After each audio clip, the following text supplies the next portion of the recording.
Күн сөрфіңіз қайырлы олсын. Бүгін апрелінің 4-ті Қырым ижғалінің 766 күні. Сон кәдесе вақиғаларының заман тақымы таныш еті. Разы олмағанлар için террор. Böyle етіп, Украинаның тыш ишлер кәтібі Марьяна Беца Қырым татарының яқалануыны изатлады. Бұл ақында о өз Твиттер сайфесінде язды. Апрелінің бірісінде Пионерская қасабасында маскаларда олған белгісіз шақыслар Қырым мұсылманларыны Багдад кафесінден шығардылар. Уджимчылар шәдетнамелеріні көстермеділер. Яқаланғанларыны экстремизмге қаршы мерkezге алып кеттілер. Адвокат Эмиль Курбединов білдіргеніне көре анда яқаланғанларының арасында өзбеклер, азербайджанлар ве дагестанлылар да олған. Ижғал етілген Қырымның прокуроры Наталья Поклонская білдіргеніне көре бөле етіп милиция хадимлері профилактик тәдбірлеріні кечірділер. Халқара тадқиқатчы журналистлер дүнияның нұфузлы инсанларының офшор эсабатларыны белгіледілер. Олардың арасында Украина президенті Петр Порошенко де бар. Ләкин рекордларыны Русия президенті Владимир Путиннің этрафында çalışқанлар урды. Олар офшорлардан 2 миллиард долларны кечірділер. Бергілерінің одемеге севмегенлер сырасында белі спортчылар Барселона футболчысы Лионель Месси.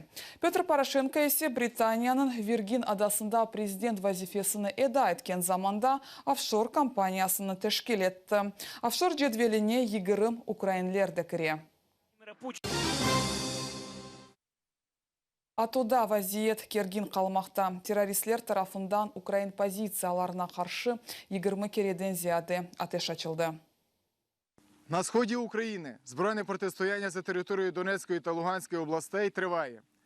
Бойовики російсько-терористичних бандформувань здійснили 23 обстріли українських захисників. Зокрема, на Донецькому напрямку 16, на Маріупольському 5 та 2 на Луганському. Одним із найпомітніших на мапі бойових дій населених пунктів залишається Авдіївка. Саме тут, по позиціях наших сил, було завдано 6 вогневих ударів із ворожих мінометів. Поєднуючи заборонену зброю калібру 120 та 82 мм, незаконні збройні формування посилювали інтенсивність вогню стрільбою із автоматичних гранатометів та стрілецької зброї. Обстріли бійців Збройних сил України на цьому напрямку також відбулися з кулеметів великого калібру в районі Майорська, а із ручних та автоматичних гранатометів у напрямках Луганського, Зайцевого, Опитного, Новгородського та шахти Бутівка. На Маріупольському напрямку бойовики нанесли вогневий удар із мінометів по захисниках Широкіного. А на Луганщині, використовуючи своїх снайперів та вогонь зі стрілецької зброї, обстріляли Трохізбинку і станицю Луганську. З метою утримання займаних районів оборони сили АТО 4 рази відкривали вогонь у відповідь на ворожі провокації, використовуючи виключно стрілецьку зброю. Азербайджан Нагорный Карабахта женкіні тоқтатты. Азербайджан мұдафасының матбуат қызметі білдіргеніне көре, бөйле қарар халқара мөсеселерінің мұражаты алтында қабыл етілді. Ләкин егерде Эрменистан тарафындан провокациялар тоқтатылмаса, Азербайджан арби әрекетіні девам етежек. Украинаның сыныр қызметі білдіргеніне көре қырымлылар машиналарыны сақты весихалар бойынша сатмаға тырышалар. Ярмадада Украин номерларыны Русия номерларына дөнештіруф эснасы девам еті. Сыныржыларының айтқанларына көре Украинада бойле арабаларының сайысы әнді 100-ден зиядедір. Мисал оларақ, араба сайыбы ижғал етілген Қырым территориясында бұлынған вақытта нотариуслер арабаға векелетнамелеріні Украина қытасында ресмелештіреділер. Бұндан да ғайры Қытада қанунсыз шекілде екене реестріне кірсетілмеген авалелерді япылайды. Уже внесено в єдиний реєстр досудових розслідувань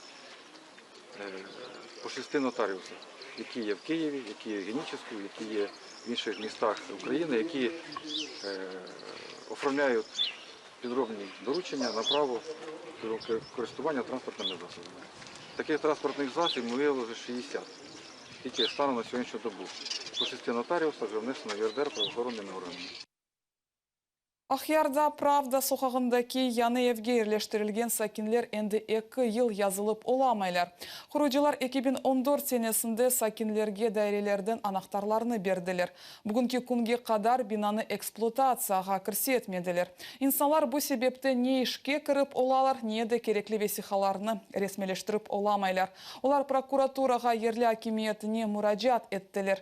Жемат фалиетчілерінің айтқанына көре Ахяр құруджилары Русия қанунлары бойынша çalışmaға ашықмайлар. Проживаю в этом доме с февраля месяца 2014 года. Получил, как и все, документы о том, что государственная комиссия приняла этот дом. И вот 2 года живу без прописки. Вот законопослушный гражданин, но являюсь как бы бомж. Не могу оформить ни материнский капитал, ни детские пособия по уходу за ребенком. Вот 2-й ребенок родился. И то есть любые, какие бы то ни было льготы я получить не могу. Муж у меня не имеет, мы уже больше года живем без регистрации, то есть муж никуда не может устроиться официально на работу, то есть куда бы ты ни приходил, люди видят, что нет в паспорте прописки, и то есть автоматически получается отказ. Скажу вам грустную статистику. Единственный застройщик на сегодняшний день соответствует этим требованиям. Напомню, 2 года мы уже живем в правовом поле Российской Федерации, но при этом добиться от застройщиков выполнения российского законодательства у правительства не получилось. Кичкене Қырым қызчығы Эльвина Алиева ярдымға мұқтаж. Қырым волонтерлары ләқайт олмағанларны қызчыққа ярдым етмеге чағыралар. Қызчық нейробластома хасталығындан зорлық чеке. Facebook сайфесінде ерлештірілген мұраджатқа көре балаға иринотекан препарат зарур. Бұтын масрафлар қызчықның ана бабасына тұшты. Параларыны Эльвинаның анасы Зекия Алиеваның эсабатына йолламақ мүмкін. Эсабатының номерасыны экранларыңызда көресіңіз. Милли сынып факультатив яда Қырым татар меркезі. Киевде ана бабалар Милли Меджлис рейсі Рифат Чубаровнен көріштілер. Эсас мақсат тіліміздің севесіні көтермек үшін елларыны қыдырмақтыр. Малюмки Қырым айлесі адлы бала меркезі 2 елдан берлі чалыша. Мұнда 35 бала қатнай. Ана тілі милли ойынларына огренелер. 165-ші мектеп еркянында чалыша. Мектеп мемориетінің білдіргеніне көре милли сыныфны ачмақ үшін 20 бала керек. На базе школ создаются какие-то летние лагеря.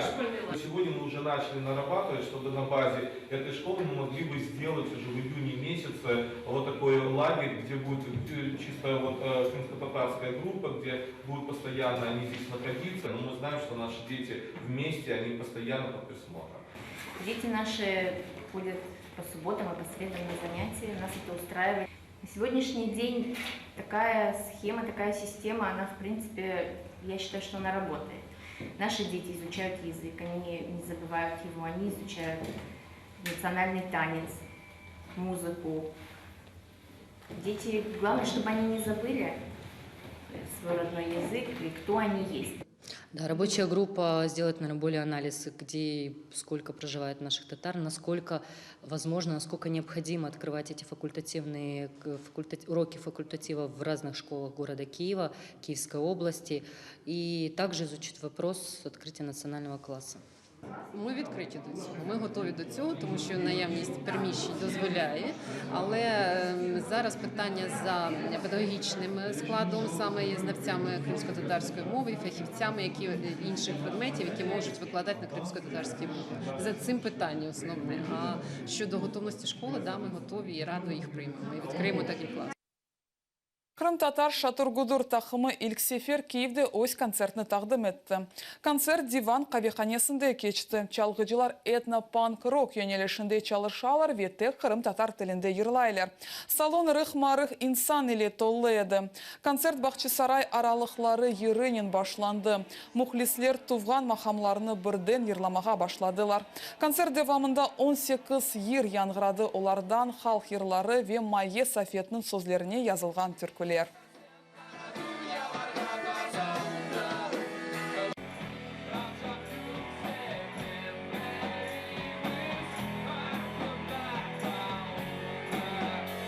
Звучало 18 треков, они были довольно-таки разношерстные, там были как и западные хиты, так и наши, народные. Тематика их, конечно, в первую очередь социальная и личная. 2 недели обычных репетиций, в которых каждый старался показать то, что ему нравится, и сделать то, что ему нравится.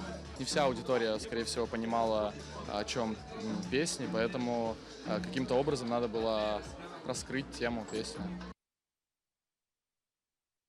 Бұл ноқтада программаны екінлейміз, сізге қайырлы күнлер тілейміз. Көрішмек üzere.